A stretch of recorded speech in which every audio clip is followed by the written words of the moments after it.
Finance banking ও বীমা দ্বিতীয় পত্রের প্রথম অধ্যায়ের আজকে পঞ্চম লেকচার। তো আমরা ইতিমধ্যে ব্যাংক ব্যবস্থার যে প্রাথমিক ধারণা সে সম্পর্কে অনেকটাই অবগত হয়েছি। তো একটি দেশের জানো তোমরা সবাই যে অর্থনীতির জীবনী শক্তি হলো ব্যাংক, এবং এই ব্যাংক ব্যবস্থাকে ঘিরেই একটি দেশের অর্থব্যবস্থা পরিচালিত হয়। আর এজন্য আস্থা ও বিশ্বাসের প্রতীক হিসেবে পরিচিত দেশের ব্যাংক ব্যবস্থা তার আস্থা ধরে রেখে যেন সুন্দর এবং সাবলীলভাবে চলতে পারে, এজন্য সঠিক পরিচালনা ও নিয়ন্ত্রণ অপরিহার্য। আর এজন্যই প্রত্যেকটি দেশে ব্যাংক ব্যবস্থা নিয়ন্ত্রণে সরকার এবং তার পক্ষে কেন্দ্রীয় ব্যাংক বিভিন্ন ধরনের নিয়ন্ত্রণ ব্যবস্থা গ্রহণ করে থাকে। তো আমাদের আজকের আলোচ্য বিষয় মূলত বাংলাদেশের ব্যাংক ব্যবস্থার নিয়ন্ত্রণ বিধান নিয়ে, এবং এই নিয়ন্ত্রণ বিধানে দেশীয় আইন এবং আন্তর্জাতিক যে সকল নির্দেশনা আছে তা নিয়ে আজকে আমরা কথা বলবো। চলো শুরু করা যাক। বাংলাদেশের ব্যাংক ব্যবস্থার নিয়ন্ত্রণ বিধান প্রথমেই আছে আমাদের দেশীয় আইন, সেটা হচ্ছে ব্যাংকিং কোম্পানি আইন 1991। আমাদের দেশে কোনো একটা ব্যাংকে তার কার্যক্রম শুরু করতে হলে অবশ্যই তাকে ব্যাংকিং কোম্পানি আইন 1991 আলোকে রেজিস্ট্রেশন করতে হবে। তো এই ব্যাংকিং কোম্পানি আইন 1991 পুরোপুরি ফলো করেই দেশের প্রত্যেকটা ব্যাংকে তাদের কার্যক্রমগুলো পরিচালনা করতে হয়। তো ব্যাংকিং কোম্পানি আইন 1991-তে অনেক বিষয় নিয়ে কথা বলা রয়েছে, তার মধ্যে উল্লেখযোগ্য কিছু বিষয় নিয়ে তোমাদের এখানে তুলে ধরেছি আমি। এর মধ্যে উল্লেখযোগ্য হচ্ছে ব্যাংক কোম্পানির ব্যবসায় বা কার্যাবলী, একটা ব্যাংক কী ধরনের কার্যাবলী করতে পারবে বা কী সেবা সুবিধা নিয়ে তারা ব্যবসা করতে পারবে। দেন হচ্ছে এই ব্যাংকিং কোম্পানিগুলোকে কিভাবে লাইসেন্স প্রদান করা হবে বা কী করলে তাদের এই লাইসেন্সগুলো বাতিল হবে সেই সংক্রান্ত বিধিবিধান এখানে আছে। প্রত্যেকটা ব্যাংকের পরিশোধিত মূলধন, সংরক্ষিত মূলধন কীরকম হবে, ব্যাংকগুলো কাকে ঋণ বা অগ্রিম প্রদান করতে পারবে, কাকে পারবে না সেই সংক্রান্ত বাধা নিষেধ, খেলাপি ঋণ গ্রহীতার তালিকা প্রেরণ সম্পর্কিত বিধান। খেলাপি ঋণ গ্রহীতা হচ্ছে যারা ঋণের টাকা সময় মতো পরিশোধ করতে পারে না, তাদেরকে বলা হয় ঋণ খেলাপি, আর সেই ঋণগুলোকে বলা হয় খেলাপি ঋণ। এদের তালিকা প্রতিনিয়ত বাংলাদেশ ব্যাংকে জানাতে হয়। তারপরে ব্যাংকগুলো তাদের কিভাবে হিসাব প্রস্তুত করবে, উদ্বৃত্তপত্র তৈরি করবে, বিভিন্ন প্রতিবেদন তৈরি করবে, তার বিধানগুলো বলা আছে। ঋণ মওকুফের উপর বাধা নিষেধ, কাকে ব্যাংক ঋণ মওকুফ করতে পারবে, কাকে পারবে না এই সংক্রান্ত নিয়মকানুনগুলো। তারপরে হচ্ছে অগ্রিম প্রদান। অগ্রিম প্রদান মানে ঋণ প্রদানের ক্ষেত্রে বাংলাদেশ ব্যাংকের ক্ষমতা, বাংলাদেশ ব্যাংক কী বিধিনিষেধ জারি করতে পারবে সেই সংক্রান্ত বিধিগুলো বলা আছে। এবং উল্লেখযোগ্য হচ্ছে কোনো ব্যাংক কোম্পানির পরিচালক পর্ষদ বাতিল করার ক্ষমতা বাংলাদেশ ব্যাংকের কর্তৃক রয়েছে, সে সম্পর্কেও এই ব্যাংকিং কোম্পানি আইনে বলা আছে। তার মানে সর্বোপরি বলা যায় যে এই ব্যাংকিং কোম্পানি আইন পুরোপুরি মেনে চলতে হবে যে কোনো ব্যাংকে বাংলাদেশে তার কার্যক্রম পরিচালনা করতে হলে।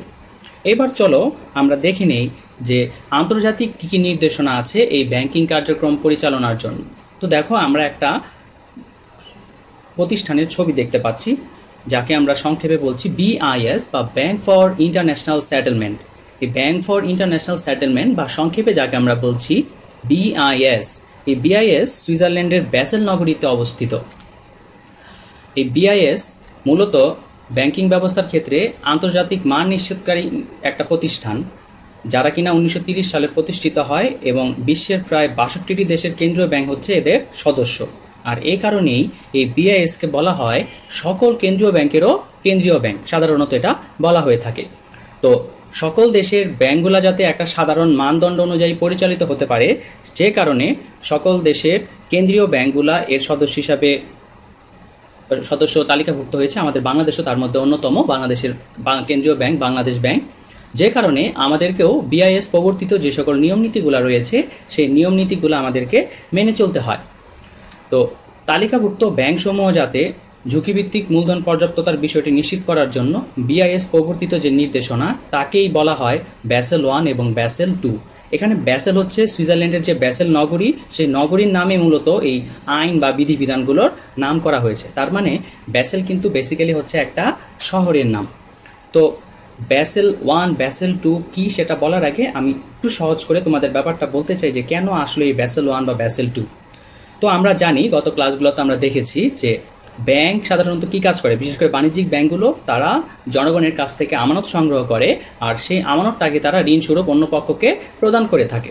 তখন খেয়াল করো, একটা ব্যাংক কারো কাছ থেকে 1000 টাকা আমানত পেল, সেই আমানতের পুরো টাকাটাই অন্য আরেকটা পক্ষকে ঋণ দিয়ে দিল, এবং কোনো প্রকার যাচাই বাছাই না করে ঋণ দিয়ে দিল, এবং সেই 1000 টাকা খেলাপি হয়ে গেল। তার মানে কি, আমানতকারীর আমানত কিন্তু এখানে স্যার ঝুঁকির মধ্যে পড়ে গেল। তো বিআইএস বলছে যে ব্যাংকগুলা যে শুধুমাত্র জনগণের আমানত নিয়ে ব্যবসা করবে তা নয়, ব্যাংকগুলার নিজস্ব মূলধনেরও একটা পর্যাপ্ততা থাকতে হবে, যাতে করে জনগণের আমানত কোনোভাবেই ঝুঁকিপূর্ণ না হয়। সেই কারণেই বিআইএস কতগুলো বিধিবিধান জারি করেছে, আর তাই ব্যাসেল 1 এবং ব্যাসেল 2 নামে পরিচিত। তো বিআইএস সর্বপ্রথম 1988 সালে ব্যাসেল 1 ক্যাপিটাল অ্যাডিকুয়েসি ফ্রেমওয়ার্ক প্রণয়ন করে, যার মূল কথা কি ছিল? মূল কথা ছিল হচ্ছে ব্যাংকগুলোকে পর্যাপ্ত পরিমাণে নিজস্ব মূলধন রাখতে হবে। আই রিপিট, নিজস্ব মূলধন রাখতে হবে, যাতে করে গ্রাহকের আমানত ঝুঁকির মধ্যে না পড়ে। তার মানে ব্যাংকগুলো অবশ্যই জনগণের আমানত নিয়ে বিজনেস করবে, বাট তাদের নিজস্ব মূলধনেরও পর্যাপ্ততা থাকতে হবে, যাতে করে কোনোভাবেই জনগণের আমানত ঝুঁকির মধ্যে না পড়ে। আর এই ব্যাসেল 1কে আরও শক্তিশালী করার জন্য কালক্রমে ব্যাসেল 2 আসলো। ব্যাসেল 2তে কি ছিল? ব্যাসেল 2তে ছিল হচ্ছে ব্যাংকের আর্থিক ও পরিচালন ঝুঁকি মোকাবেলার জন্য কতটুকু মূলধন আলাদাভাবে দরকার তার একটা আন্তর্জাতিক মানদণ্ড হচ্ছে ব্যাসেল 2। আর এটা আমাদের দেশে কার্যকর হচ্ছে 2010 সালের 1 জানুয়ারি থেকে কার্যকর রয়েছে। তো দেখি এই ব্যাসেল 2তে কি কি আছে।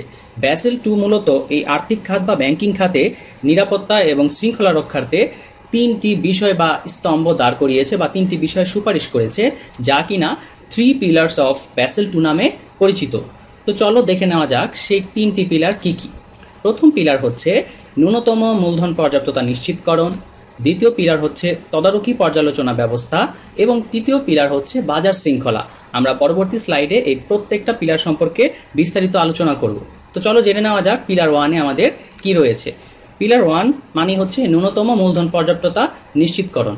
তো এই পিলারে মূলত ব্যাংকের নিজস্ব মূলধনের পর্যাপ্ততার বিষয়টিকে সুপারিশ করা রয়েছে, এবং এর আলোকে বাংলাদেশ ব্যাংক কী কী নির্দেশনা জারি করেছে তা আমরা একটু দেখে নিই। বাংলাদেশ ব্যাংক বলেছে বাংলাদেশের প্রতিটি তালিকাভুক্ত ব্যাংকের পরিশোধিত মূলধন হতে হবে কমপক্ষে 400 কোটি টাকা।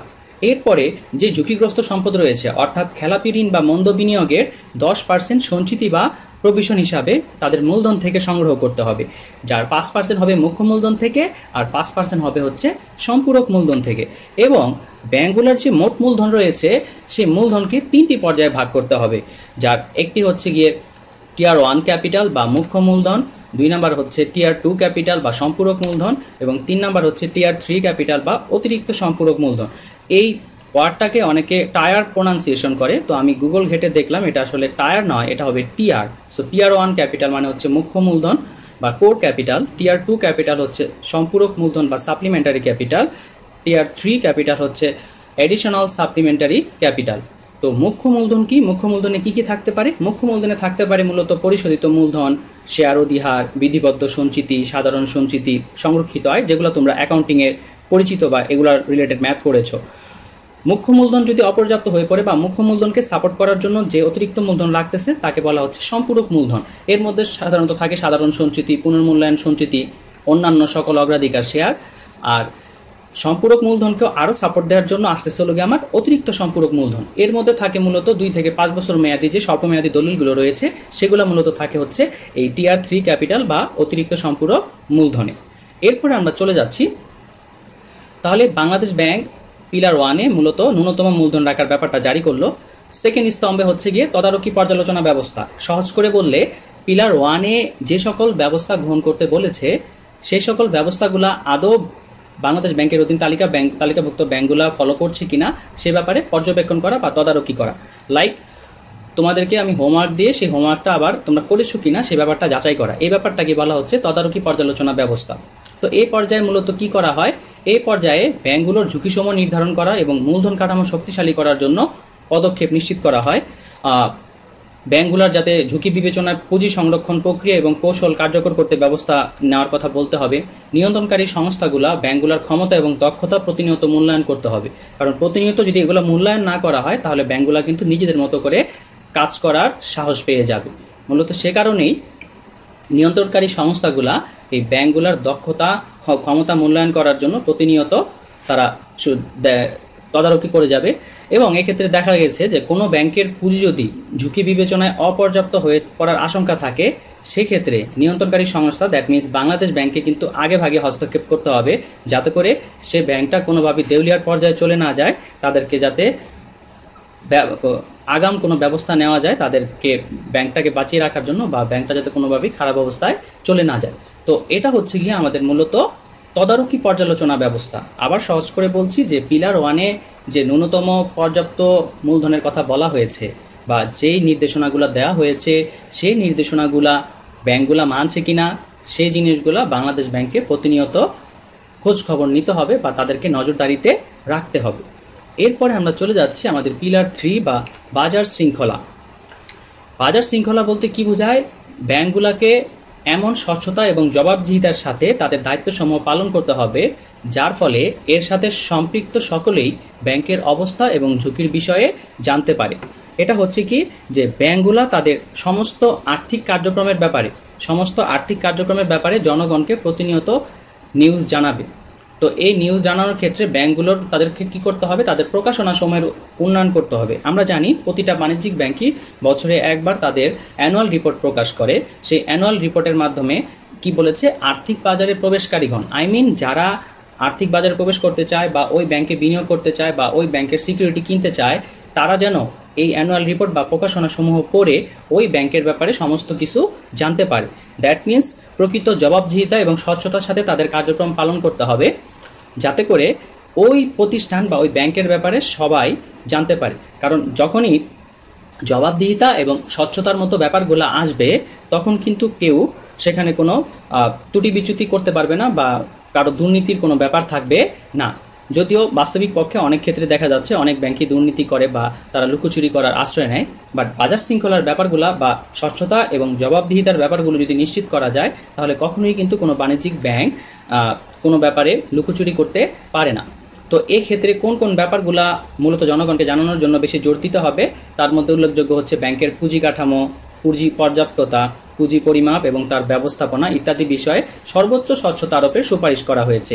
তো ব্যাংকসমূহ তাদের প্রকাশনা কাঠামো বা যে সকল পাবলিকেশনগুলো তারা পাবলিশ করবে সেগুলোর মধ্যে মূলত কোন জিনিসগুলোকে তারা বেশি জোর দিবে? তাদের জোর দিবে হচ্ছে তাদের মূলধন কাঠামো বা ক্যাপিটাল স্ট্রাকচারে। দ্যাট মিনস তাদের নিজস্ব মূলধন কতটুকু আছে, তাদের ঋণকৃত মূলধন কতটুকু আছে, তাদের মূলধনের পর্যাপ্ততা, বাংলাদেশ ব্যাংক নির্দেশিত মূলধন তাদের আছে কিনা, তাদের কতটুকু ঋণের ঝুঁকি আছে, কতটুকু তাদের নিজস্ব মূলধন আছে, তাদের সুদের হারের ঝুঁকি কীরকম, তাদের বাজার ঝুঁকি কীরকম, তাদের পরিচালন ঝুঁকি কীরকম। তো এই প্রত্যেকটা জিনিস যখন কোনো একটা ব্যাংক জনগণকে জানাবে অবশ্যই কিন্তু সে চাইবে যাতে ভালো নিউজটাই জনগণ পায়, আর ভালো নিউজ জানাতে হলে অবশ্যই ব্যাংকেও তার পারফরমেন্স ভালো করতে হবে। তো মূলত ব্যাসেল 2টা হচ্ছে এই 3টা পিলারের উপর দাঁড়িয়ে আছে বা এই 3টা পিলারের মাধ্যমে নির্দেশনা জারি করেছে যাতে করে বাণিজ্যিক ব্যাংকগুলা সুষ্ঠুভাবে তাদের কার্যক্রম পরিচালনা করতে পারে এবং ব্যাংকগুলাও যাতে কোনোভাবেই তাদের আমানতকারীদের আমানতকে ঝুঁকির মধ্যে না ফেলে, তারাও যাতে সচ্ছল থাকে আর আমানতকারীরাও যাতে আস্থা এবং বিশ্বাসের সাথে সে ব্যাংকের উপরে ভরসা করতে পারে। মূলত এই কারণেই এই বিআইএস প্রবর্তিত ব্যাসেল 1 এবং 2টা জারি করা হয়েছে। তো পরবর্তী পর্যায়ে এই ব্যাংকিং খাত বা পিলারকে আরও শক্তিশালী করার জন্য ব্যাসেল 3ও এসেছে, সে ব্যাপারে আমরা পরবর্তী লেকচারে আলোচনা করব। তো আশা করি তোমরা ব্যাসেল 1 এবং ব্যাসেল 2, বিশেষ করে ব্যাসেল 2 খুব ভালোভাবে বুঝতে পেরেছো। তো বাসায় এগুলো আরও একবার দেখে নিবে, কারণ লেকচার শোনার পরে যদি তুমি নিজে বাসায় না পড়ো তাহলে কিন্তু সেই পড়াটা ইনকমপ্লিটই থেকে যাবে। তো আশা করব তোমরা নিজেরা বাসায় লেকচারটা দেখবে আবার বা বই থেকে আরেকবার পড়ে নিবে, কারণ এটা অনেকের কাছে একটু কঠিন লাগে। আমি চেষ্টা করেছি যতটুকু সহজভাবে বলে দেওয়া যায়। তো আশা করি সবার কাছে বোধগম্য হবে। তো তোমরা সবাই ভালো থাকবে, বাসা থাকবে, সুস্থ থাকবে। Stay home, take care.